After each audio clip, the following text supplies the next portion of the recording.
नमस्कार. Cooking time मराठीमध्ये सर्वांचे मनापासून स्वागत. आज मी तुम्हाला मऊ लुसलुशीत दाणेदार गोडाचा शिरा बनवून दाखवणार आहे. शिरा चिकट होऊ नये यासाठी रेसिपीमध्ये अचूक टिप्स सांगितलेल्या आहेत, जेणेकरून तयार होणारा शिरा अतिशय परफेक्ट असा तयार होईल.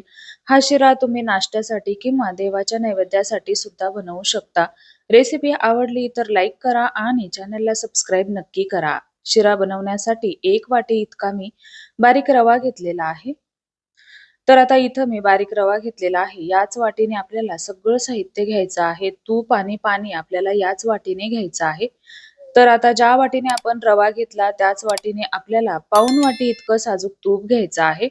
तूप घेत असताना जर का ते खूप जास्त घट्ट असेल तर तुम्हाला अर्धीच वाटी इतकं तूप घ्यायचं आहे.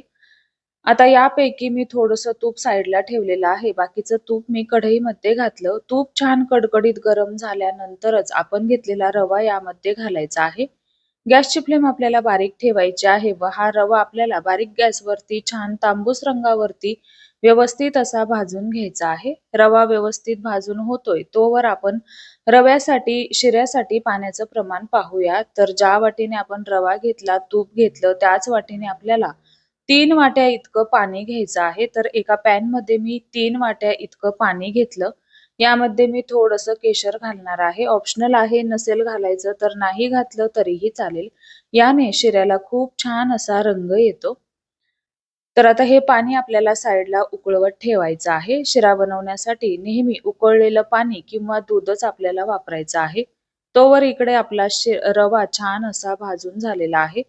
रवा व्यवस्थित भाजून झाला आहे की नाही ते कसं ओळखायचं? रवा भाजत असताना याला थोडंसं तूप सुटतं, म्हणजेच समजायचं आपला रवा व्यवस्थित असा भाजत आलेला आहे. रवा भाजतोय त्यामध्येच मी थोडेसे ड्रायफ्रूट भाजून घेणार आहे.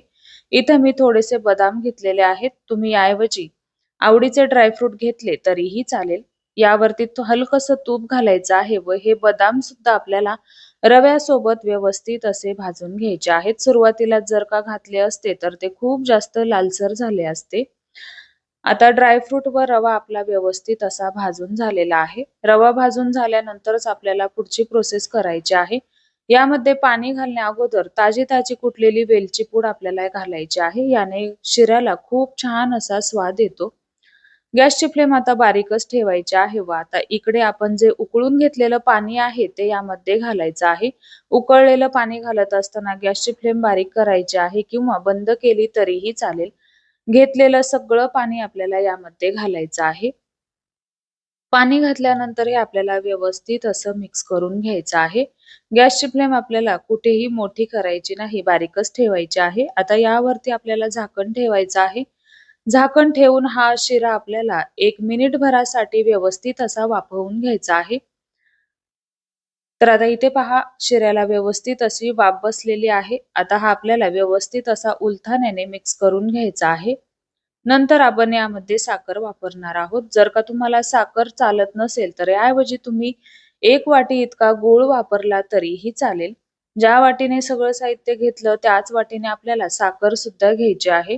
साखरेचं प्रमाण तुम्ही इथं कमी जास्त करू शकता. मी एका वाटीला थोडीशी कमी साखर घेतलेली आहे.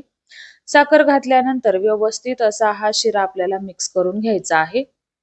साखर घातल्यामुळे शिरा थोडासा सैलसर होतो, कारण साखरेला पाणी सुटतं. यामुळे शिरा थोडासा सैलसर वाटतो.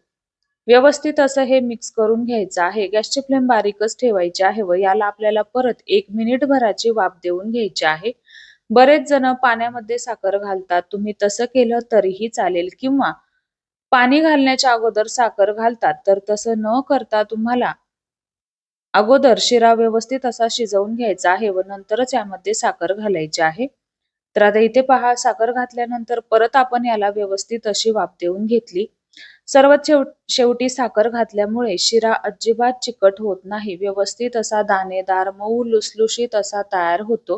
ही खूप महत्वाची टीप आहे व शिरा बनवत असताना शिरा व्यवस्थित असा भाजून घेणं खूप गरजेचं आहे. जर का हा रवा तुम्ही जर का कच्चा ठेवला तर तयार होणारा शिरा खूप जास्त चिकट होतो. तर आता व्हिडिओमध्ये तुम्हाला दिसत असेल, आपला शिरा व्यवस्थित असा मऊ, लुसलुशीत आणि दाणेदार झालेला आहे. सर्वात शेवटी आपल्याला थोडंसं वरतून साजूक तूप घालायचं आहे. सुरुवातीला जे मी तूप ठेवलं होतं तेच तूप मी यामध्ये घातलेलं आहे. सर्वात शेवटी तूप घातल्यामुळे शिरा छान असा मऊ लुसलुशीत असा राहतो. खाताना खूप छान असा दाणेदार लागतो. तर तयार झाला आपला गोडाचा शिरा. हा शिरा जर का तुम्ही बनवून ठेवणार असाल, तर यामध्ये 3 वाट्या पाण्याऐवजी तुम्ही 4 वाट्या पाणी वापरलं तरीही चालेल. तर आता इथे पहा तयार झाला आपला गोडाचा शिरा. कशी वाटली तुम्हाला आजची रेसिपी? आवडली असेल तर रेसिपीला एक लाईक नक्की करा आणि जर का तुम्ही चॅनेलवरती नवीन असाल तर चॅनेलला नक्की सबस्क्राईब करा. आजची दाखवलेली सोपी रेसिपी नक्की ट्राय करा. तुम्हाला नक्कीच आवडेल. रेसिपी पाहिल्याबद्दल खूप खूप धन्यवाद.